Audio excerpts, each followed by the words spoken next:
In the same breath, many Kenyans will keep their eyes peeled on what progressive plans the national government has up its collective sleeves to realize its Big Four agenda. But the probing question is, will the year 2020 offer another strategic launching pad, or will it be another false start for the Jubilee administration? The Balaine is here with a detailed look at what makes up the government's 2020 agenda. Yes, indeed, Mark Messiah, and we want just to get granular and see also from many aspects, from politics, also economy, how it will really pan out. Let's begin with politics and governance, where the Independent Electoral and Boundaries Commission will start the electoral boundaries review exercise in August. The delimitation of electoral boundaries will involve broad public hearings and consultations. The electoral agency has already begun formal preparations for the boundary review, setting the stage for a divisive political process that could see some constituencies scrapped and others merged. Now, Article 89 of the Constitution empowers IBC to conduct a periodic review of the country's electoral boundaries. The review will affect the 290 geographical constituencies in the National Assembly and 1,450 county assemblies wards across the country. Let's turn the crack now to BBI implementation, where a decision by President Uhuru Kenyatta and opposition leader Raila Odinga to extend the term of the Building Bridges Initiative Task Force continues to draw mixed reactions, with many Kenyans wondering what is the rhyme or reason for its extension. Some leaders say they expected a new team, and others question the move. With extension of the term of the task force, we eagerly await to see when the technical committee will be appointed to start its implementation. Another topic also that will be doing rounds in the media is the search for the Auditor General, where we know that interviews for Auditor General's job will start soon after the initial recruitment process by Public Service Commission failed to produce a suitable candidate. Now, lack of substantive Auditor General to sign books of accounts for key state agencies has created a crisis already. The affected agencies include the Central Bank of Kenya, Kenya Power, East African Portland Cement Company, which did not, by the way, publish financial results for the year ended June 2019 due to the absence of a new Auditor General. Kenya Re and Kenyans have also gone public about their inability to meet the statutory deadlines. The PSC said earlier none of the 17 shortlisted candidates had met the threshold to replace former Auditor General Edward Ouko, whose term expired in August. Another topic that will be of interest is the conflict of interest bill.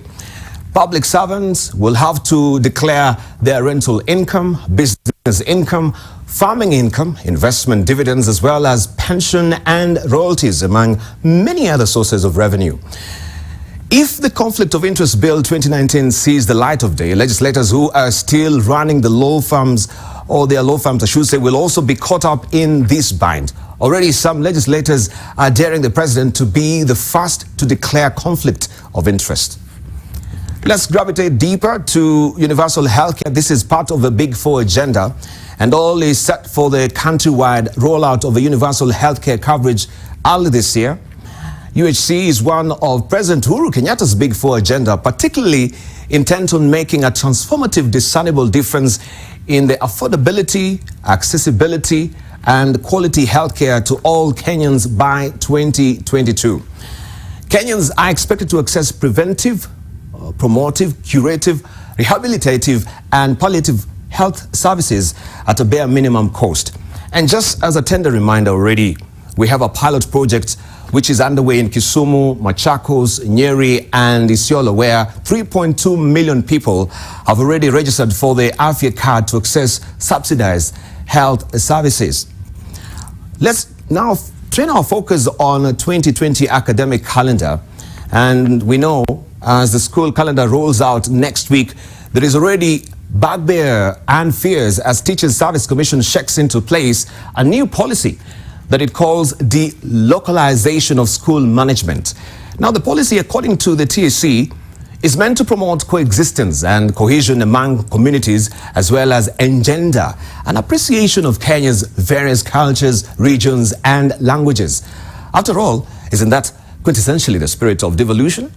Of course, head teachers have a good reason to be anxious about this particular policy, because if these transfers are not carried out prudently and fairly with due consideration to peculiar situations such as health, marital status, age, and so on and so forth, they may end up being punitive and counterproductive.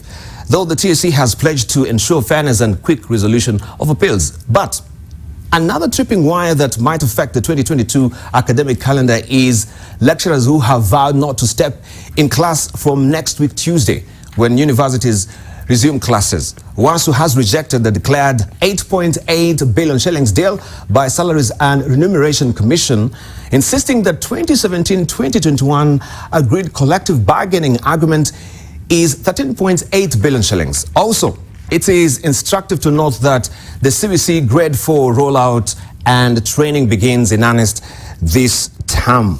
Of course, we'll be remiss if we don't talk about also the economy as well. And Kenya is set to export a second batch of 500,000 barrels of crude oil in March after it sold its first shipment comprising of 250,000 barrels of crude to a Chinese firm.